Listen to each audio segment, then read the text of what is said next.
صحیح بخاری حدیث نمبر 23۔ رسول اللہ صلی اللہ علیہ وآلہ وسلم نے فرمایا کہ میں ایک وقت سو رہا تھا، میں نے خواب میں دیکھا کہ لوگ میرے سامنے پیش کیے جا رہے ہیں اور وہ کرتے پہنے ہوئے ہیں، کسی کا کرتا سینے تک ہے اور کسی کا اس سے نیچا ہے۔ پھر میرے سامنے عمر بن خطاب لائے گئے، ان کے بدن پر جو کرتا تھا اسے وہ گھسیٹ رہے تھے، یعنی ان کا کرتا زمین تک نیچا تھا۔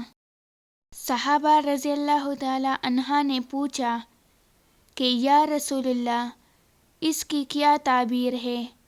آپ نے فرمایا کہ اس سے دین مراد ہے۔ صحیح بخاری حدیث نمبر 24۔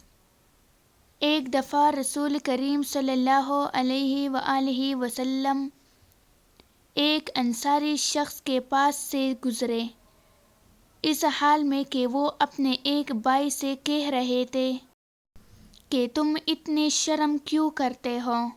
آپ نے اس انصاری سے فرمایا کہ اس کو اس کے حال پر رہنے دو، کیونکہ حیا بھی ایمان ہی کا ایک حصہ ہے۔